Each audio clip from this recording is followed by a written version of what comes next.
I was writing wasn't that good, but I didn't know it. And it doesn't matter. I was still getting practice. And because I was reading all the time, I had literary anthologies with me.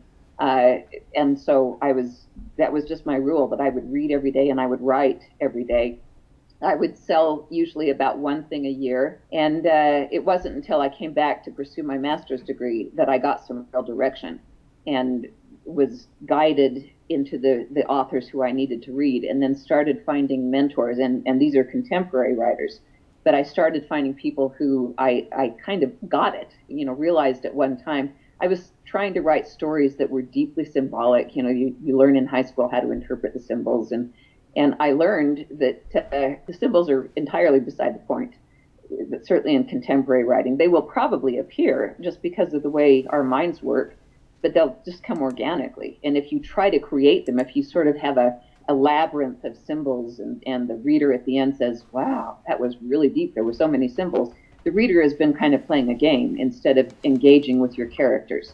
So I had to learn that to really get going. And that was then the first piece that I wrote after getting it and finding authors who were instructing me.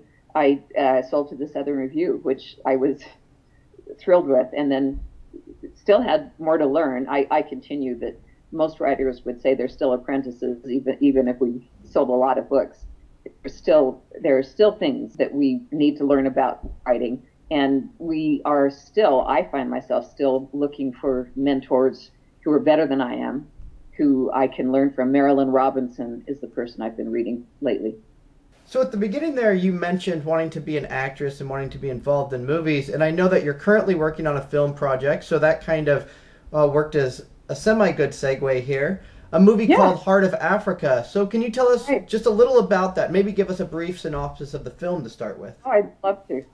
I'd love to. Of course, I've actually made 3 documentaries at this point. That one of them, Nobody Knows the Untold Story of Black Mormons, really has done very well for us, and shows monthly on the documentary channel. In fact, and I just watched it on the documentary channel, and I was surprised to see that on there. I'd seen the movie previous, but I was really happy to see that on my Dish Network. In fact, we got a note from somebody in the Department of Education who had seen it on the documentary channel and asked permission to show it to the department in Washington, D.C. as part of Black History Month. So we were thrilled.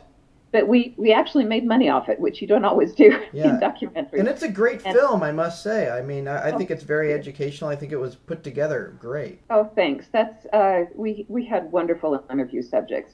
But it also made some money for us. And my husband and I were in the MTC several years ago, and we were in a French-speaking branch and sent a lot of missionaries to Africa.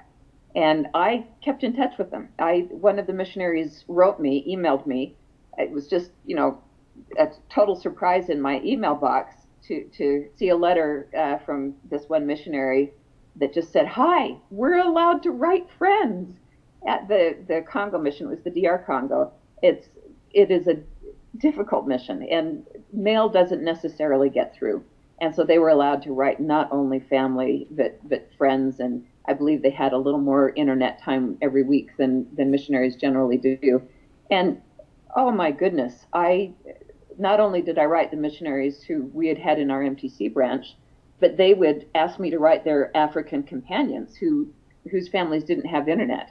So the Africans would just kind of be standing around while the Anglo kids were writing families. And so I ended up writing about 20 young men and going through all of their missions with them. It was just an amazing thing. And also, in a lot of ways, sort of divinely guided, where in one thing, we went to England for a summer, and a missionary from Zambia had a sister and his mother who lived in London.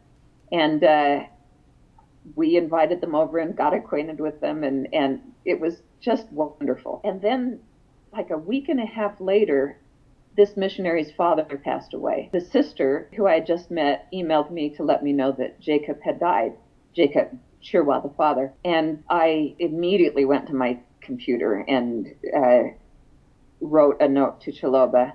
I had already sent him a book, Elder Maxwell's, a book about suffering, if thou endure it well. I had sent that to him because he had malaria and chicken pox, and he was concerned with the scars the chicken pox had left. So I had sent that a couple of months before.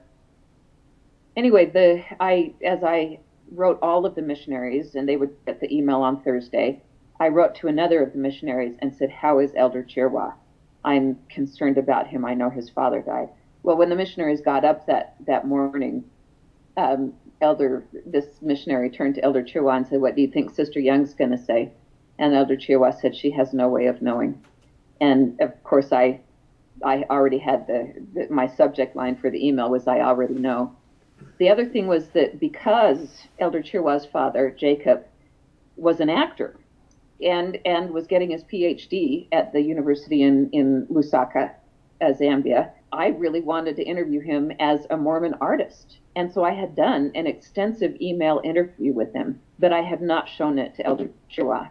And it's a wonderful interview where he talks about such important subjects as we get our material from Salt Lake City. And so we have all of the white missionaries, but we are sending missionaries out too. We would like to see our own sons portrayed in the films, which has become sort of thematic for me. So I sent Elder Chirwa the interview I had done with his father. And as I began writing the screenplay, I have to tell you about the other missionary who I wrote to, who I continue to write to because we're trying to get him into BYU Hawaii. He had been a revolutionary before joining the church, and in fact had been on the verge of committing an act of terrorism when he joined the church. He told me much of his story while he was a missionary, but when his mission ended, which was about a year ago, I was able to talk a lot more. And so he gave me like the songs. We called him and he would sing the songs to us so that and then he would send me the lyrics and the translations. So I thought, okay, this film is going to honor Africa. So often we show the Anglos leading the way and telling how to do everything. This film will have things in the dialects. It will show the Africans in leadership positions. They'll go through everything that these young men did, and it will tell the story of this revolutionary who has been trained to hate white people, which he was, because of colonialism, slavery. That was the revolutionaries would meet and talk about the evils that whites had committed against the Congo, and there were many. And then pair him up with a kid from Idaho who's never seen a black man and who doesn't realize how prejudiced he is. And the big thing is the Rodney King question: can't we all just get along? Because they clash. And they also face exactly what the missionaries I wrote to faced. I added one other thing that they didn't face to make an extra crisis for this missionary. But people can see the trailer at www.heartofafricafilm.com.